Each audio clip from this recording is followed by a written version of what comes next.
Hello students, നമ്മൾ ഇന്ന് നോക്കാൻ പോകുന്ന മോൾ കോൺസെപ്റ്റിന്റെ വളരെ ബേസിക് ആയിട്ടുള്ള ഒരു ഇക്വേഷൻ ആണ്. മോൾ അനാലിസിസ് ഇക്വേഷൻ എന്ന് പറയും. ഇത് മോൾ കോൺസെപ്റ്റ് ചാപ്റ്ററിലും ഇതിന്റെ യൂട്ടിലിറ്റി ഉണ്ട്. ലിമിറ്റിംഗ് റിയേജന്റ് എന്ന് പറഞ്ഞ ഒരു കോൺസെപ്റ്റിലും ഇത് തന്നെയാണ് യൂസ് ആകുന്നത്. അത് കൂടാതെ 12th എത്തുമ്പോൾ കെമിക്കൽ കൈനറ്റിക്സിന്റെ ബേസിക്സിലും ഇതിന്റെ ഒരു ആപ്ലിക്കേഷൻ ഉണ്ട്. അത് എന്താണെന്നുള്ളത്, അതിന്റെ യൂട്ടിലിറ്റി എന്താണെന്നുള്ളത് കുറച്ചു നേരം കഴിയുമ്പോൾ അറിയാം. ആദ്യം ഞാനൊരു സിമ്പിൾ എക്സാമ്പിൾ എടുത്ത് ഈ തിയററ്റിക്കൽ ഇക്വേഷൻ ഇവിടെ നമുക്ക് കാണാം. ഒരു general reaction A plus B giving CC+DD ഉണ്ടെങ്കിൽ ഇതിൽ small A, small B, small C, small D എന്ന് പറയുന്നത് സ്റ്റോയിഷ്യോമെട്രിക് കോഎഫിഷ്യൻസും capital A, capital B, capital C, capital D എന്ന് പറയുന്നത് റിയേജൻസുമാണ്. അപ്പൊ ഇതൊരു ഹൈപ്പോത്തറ്റിക്കൽ റിയാക്ഷൻ ആണ്. അങ്ങനെ ഒരു ABCD എന്ന് പറഞ്ഞൊരു സാധനമില്ല. പക്ഷെ ഒരു ജനറൽ റിയാക്ഷൻ പോലെ വിത്ത് കോഎഫിഷ്യൻസ് ഉണ്ടെങ്കിൽ number of moles of A used consumed divided by അതിന്റെ coefficient small a, number of moles of B used divided by അതിന്റെ coefficient small b, number of moles of C produced divided by small c, number of moles of D produced divided by small d അതിന്റെ coefficients ഇതെല്ലാം equal ആണ് എന്നൊരു equation ആണ് മോൾ analysis equation. ഏതെങ്കിലും ഒരു numerator, ഇപ്പൊ നമ്മുടെ ഒരു ബാലൻസ്ഡ് ഇക്വേഷൻ ഉണ്ടെങ്കിൽ നമ്മുടെ ഈ small A, small B, small C, small D നമ്മുടെ ഉണ്ടല്ലോ, നമ്മുടെ ഈ ന്യൂമറേറ്ററിൽ നിന്ന് ഏതെങ്കിലും ഒന്ന് തന്നാൽ ബാക്കിയെല്ലാം നമുക്ക് കണ്ടുപിടിക്കാം. അതാണ് അതിന്റെ ഒരു യൂട്ടിലിറ്റി. അപ്പൊ ഇതിന്റെ റീസണിങ് എന്താണെന്നുള്ളത് മെജോറിറ്റി സ്റ്റുഡൻസിന് അറിഞ്ഞൂടാ എന്നുള്ളതാണ് എൻ്റെ ഒരു understanding based on the doubts I receive. അതുകൊണ്ടാണ് ഞാൻ ഈ വീഡിയോ ഉണ്ടാക്കുന്നത്. ഇതിൽ I will explain it to you. ഇത് എന്തുകൊണ്ട് ഇതെല്ലാം ഈക്വൽ ആണ് and what is this equal to eventually. അതെന്താണെന്ന് മനസ്സിലാവുമ്പോൾ 12th കൈനറ്റിക്സ് ചാപ്റ്ററിന്റെ ഒരു ഇക്വേഷനും വളരെ ഈസി ആയിട്ട് മനസ്സിലാവും. Right? So let me take a parallel reaction, another reaction for explaining this, right?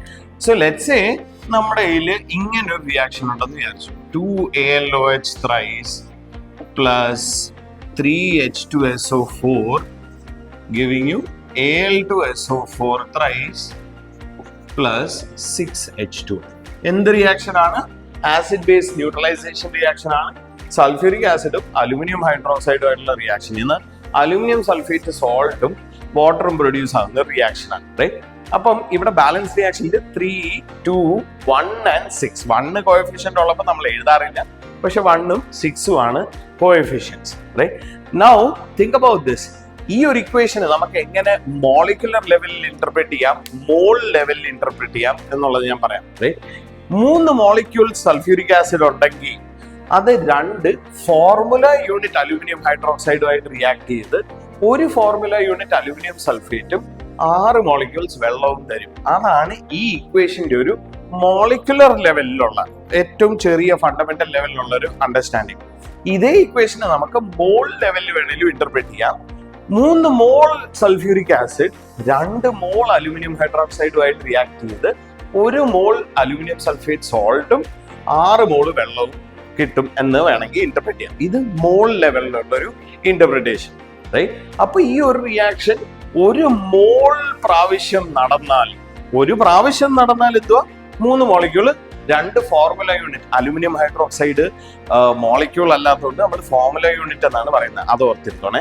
3 molecule 2 formula യൂണിറ്റുമായിട്ട് റിയാക്ട് ചെയ്ത് ഒരു ഫോർമുല യൂണിറ്റ് അലൂമിനിയം സൾഫേറ്റും 6 മോളിക്യൂളും തരും എന്നാണ്.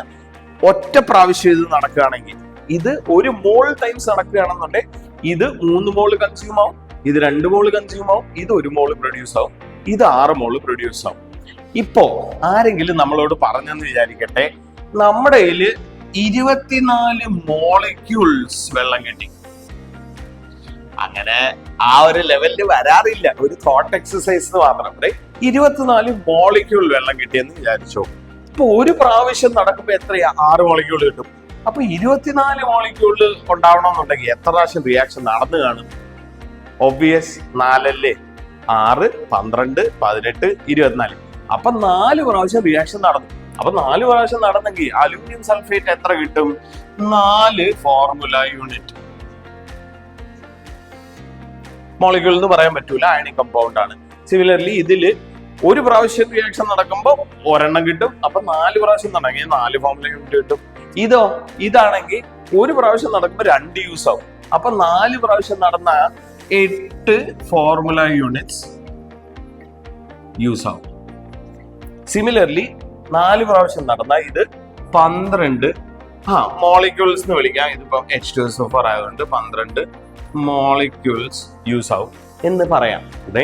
നൗ ഇത് ഒരു മോളിക്യൂൾ ലെവൽ, ഒബ്വിയസ്ലി ഇത്രയും കുറവ് ക്വാണ്ടിറ്റി ആയിട്ട് ഒരിക്കലും നടക്കാറില്ല. അപ്പൊ നമുക്കൊരു സ്ലൈറ്റ്ലി ലാർജർ ഒരു ക്വാണ്ടിറ്റി എടുത്ത്, ഒരു റിയലിസ്റ്റിക് ക്വാണ്ടിറ്റി എടുത്ത് ഒന്ന് നോക്കാം. അപ്പൊ ലെറ്റ്സ് സേ എന്നോട് ഒരാൾ പറഞ്ഞു ഇതിന്റെ 30 മോള് കിട്ടി. ഒരു മോൾ പ്രാവശ്യം ഈ റിയാക്ഷൻ നടക്കുമ്പോൾ 6 മോള് കിട്ടും. അപ്പൊ 30 മോള് കിട്ടിയെങ്കിൽ എത്ര പ്രാവശ്യം റിയാക്ഷൻ നടന്നു കാണും? ഒബ്വിയസ് 5 പ്രാവശ്യം. 5 മോൾ പ്രാവശ്യം ഉണ്ടാകുന്നത്. അപ്പം 30 മോള് കിട്ടിയെങ്കിൽ 5 മോള് പ്രാവശ്യം റിയാക്ഷൻ നടന്നു കാണും. ഓരോ പ്രാവശ്യം ഒന്നാണ് കിട്ടുന്നത്. അപ്പൊ ഇതിന്റെ 5 മോള് കിട്ടി കാണും. ഓരോ പ്രാവശ്യം ഒരു മോൾ പ്രാവശ്യം ഈ റിയാക്ഷൻ നടക്കുമ്പോൾ ഇതിന്റെ 2 മോള് പോകും. അപ്പൊ 5 പ്രാവശ്യം നടന്നെങ്കിലോ ഇതിന്റെ 10 മോള് കൺസ്യൂം ആയി കാണും. ഒരു മോൾ പ്രാവശ്യം ഇത് നടക്കുമ്പോൾ 3 മോള് കൺസ്യൂം ആവും. അപ്പൊ 5 പ്രാവശ്യം നടന്നെങ്കിൽ 15 മോള് കൺസ്യൂം ആയി കാണും. Now you can see why this equation holds true. ഇതിനെ ഞാൻ ഡിവൈഡഡ് ബൈ 3 ചെയ്താൽ എന്ത് കിട്ടും? 5 മോള്. 5 മോള് എന്തുവാ? Number of times that the reaction has taken place. അതുകൊണ്ടാണ് ഇതിനോട് ചോദിച്ചാലും 5 മോള് പ്രാവശ്യം റിയാക്ഷൻ നടന്നു പറയും, ഇതിനോട് ചോദിച്ചാലും 5 മോള് പ്രാവശ്യം നടന്നു. ഒബ്വിയസ്ലി ഇവർക്ക് സംസാരിക്കാൻ പറ്റൂല, പക്ഷെ പറയുവാൻ പറ്റുമായിരുന്നെങ്കിൽ they will all say the same thing, that the reaction has happened 5 mole times. So 10 divided by 2 is also 5 mole, 5 mole divided by 1 is also 5 mole, and 30 mole divided by 6 is also 5 mole. All of these are equal. All of these are equal to 5 mole. So what is this? Number of moles divided by coefficient will be equal to number of moles times that reaction has occurred. ഇതാണ് important information. This is what we are going to use for all our questions that we are going to do after this for a few days. Understand this really well. See you soon.